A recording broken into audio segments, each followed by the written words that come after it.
পদ্মমীর পর্ব ৬ তোমাদের সাথে আছি আমি আফরিন। এমনভাবে বলল রফিক যেন সামান্য একটা ব্যাপার মাত্র চাইল সে। আমি চুক্তিপত্র বাতিল করলে কুতুবউদ্দিন অর্ডারটি পাবে, তার কোনো নিশ্চয়তা আছে? না পেলেও সমস্যা নেই। যে আমাদের থেকে কেড়ে নেওয়া হয়েছে আমরা চাই না সেটি আপনি ভোগ করুন। দাঁত কেলিয়ে হাসল রফিক। অনেকক্ষণ যন্ত্রণাদায়ক নীরবতা চেপে রইল রুমে।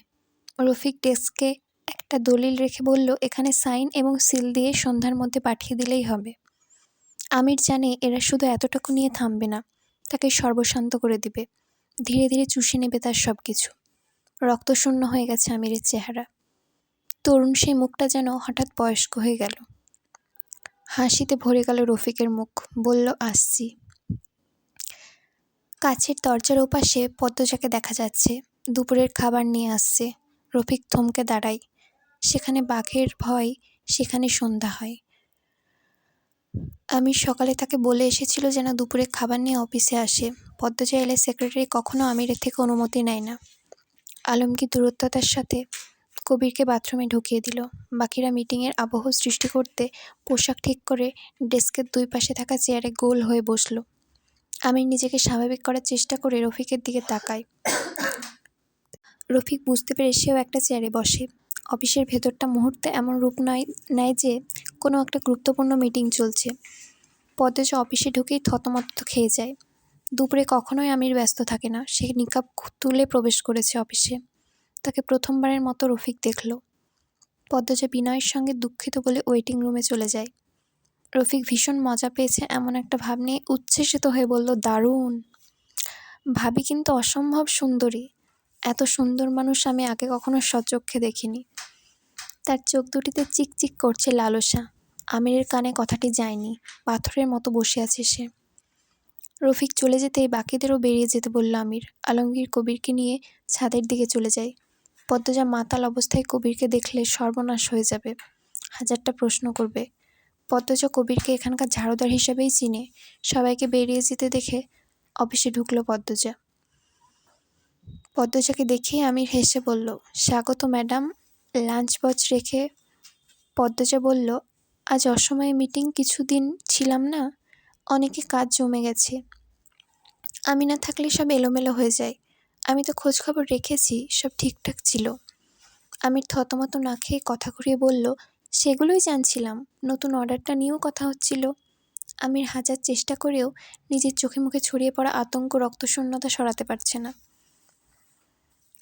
পদ্মজা বোরখা খুলে তার কাছে গিয়ে বলল, কি হয়েছে আপনার? এই মুহূর্তে মনের অবস্থা আড়াল করতে চাওয়া বোকামি হবে। আমির পদ্মজার কোমর জড়িয়ে ধরে ধীরে ধীরে বলল, কুয়েতে নিটওয়ার্ক নিয়ে যে চুক্তি হয়েছে সেটা যোগান দেওয়া কঠিন হবে। আপনি এত কিছু করেন, এটাও পারবেন। যদি একবারেও না পারেন চুক্তি বাতিল করে দিন। চাপ নিয়ে এত টাকার তো প্রয়োজন নেই। আমির দীর্ঘশ্বাস ছেড়ে বলল, কিছুক্ষণ এভাবে দাঁড়িয়ে থাকো, আমাকে প্রাণ ভরে শ্বাস নিতে দাও। পদ্মজা ভাবছে কি এমন হলো যে উনি এত এলোমেলো। শুধুই কি কাজের চাপ? বাড়ির নাম শুকতারা। চুন সুরকি ব্যবহার করে ছোট আকারের লাল ইটের গাঁথুনিতে নির্মিত একটি মাঝারি আকারের দ্বিতল বাড়ি। ট্যাক্সি থেকে নেমে পদ্মজা প্রথমে বলল, কার বাড়ি? পিছন থেকে সুরজ বলল, আমার দাদার বাড়ি। এখন আর কেউ থাকে না। আমির বাড়ির চাবি নিয়ে কৃতজ্ঞতা চিত্তে বলল, বড় উপকার হলো সুরজ। ধন্যবাদ জানানোর ভাষা নেই। কথা দিচ্ছি বাড়ির এক বিন্দু ক্ষতিও হতে দেব না। আরে কি বলছো? আমার বাড়ি মানে তোমারই বাড়ি। আর আমি জানি তোমার বাড়ির খুব যত্ন করবে।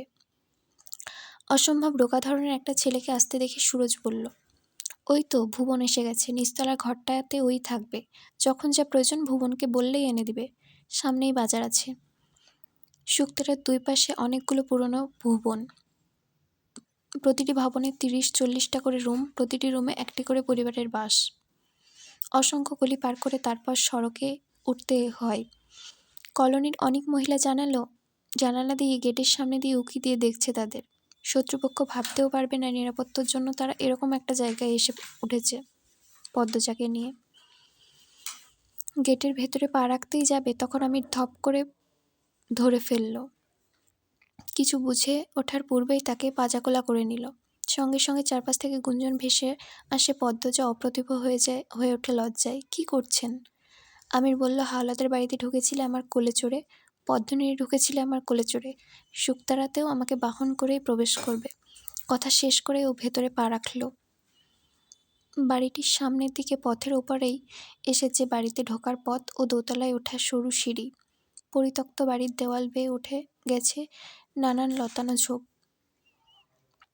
আমি সিঁড়ি বেয়ে একটি বিশাল রুমে প্রবেশ করে। পদ্মজার চোখ জুড়িয়ে রুমটি পর্যবেক্ষণ করে। কালো কাঠের চেয়ার, টেবিল, খাট, আলমারি, শোকেস, ড্রেসিং টেবিল, বুকশেলফ, কি নেই। আসবাবপত্রগুলো দেখেই বোঝা যাচ্ছে অনেক পুরনো। বুকশেলফে থাকা সবগুলো বইয়ে বালু জমে আছে। পদ্মজাত প্রতিটা বই বালু ছেড়ে ছেড়ে ওলটপালট করে দেখল, এক দুটো পৃষ্ঠা পড়ল। সব ইংরেজি উপন্যাসা। বিস্ময় নিয়ে বলল ও। সুরজ ব্যাগপত্র নিয়ে ভেতরে ঢুকে জানায়, আমার দাদা ইংরেজি গল্প উপন্যাস খুব পছন্দ করতেন। পদ্মজা হাসল। আমি বইগুলো পড়তে পারি? এজন্য অনুমতি নিতে হয়? অবশ্যই পড়বেন, পদ্মজার বিনয়ের সঙ্গে বলল। ধন্যবাদ। দুপুরে খেয়ে যাবেন, কিন্তু আমি রান্নাঘরটা গিয়ে দেখি। আমির পেছন থেকে ইশারা করলে সুরজ দ্রুত বলল, না না, আজ নয়, আরেকদিন এসে খাবো। আজ আমার জরুরি কাজ আছে। আমি তাহলে আসি। আমির। অস্বস্তি লুকোতে হাসল সুরজ। পুনরায় বলল, আসি ভাবি, ভালো থাকবেন। সুরজ বেরিয়ে যেতে পদ্মজা বলল, আপনার বন্ধু অমায়িক। বন্ধু বাৎসলতা অবশ্য সব বন্ধুই এরকম। কোথায় পান এরকম বন্ধুবান্ধব?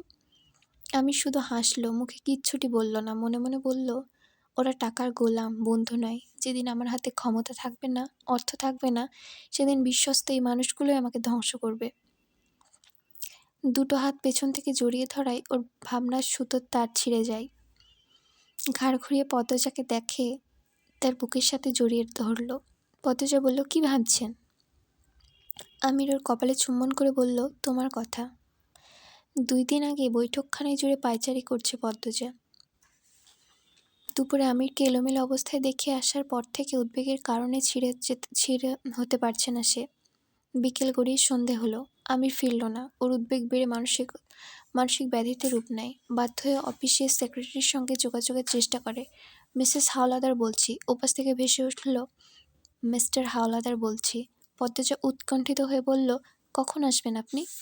অফিসে কেউ নেই, অনেক কাজ জমেছে, শেষ করেই চলে আসব। সন্ধ্যার নাস্তা করেছি, চিন্তা করো না। আমির পদ্মনীরে ফিরল রাত 11টায়।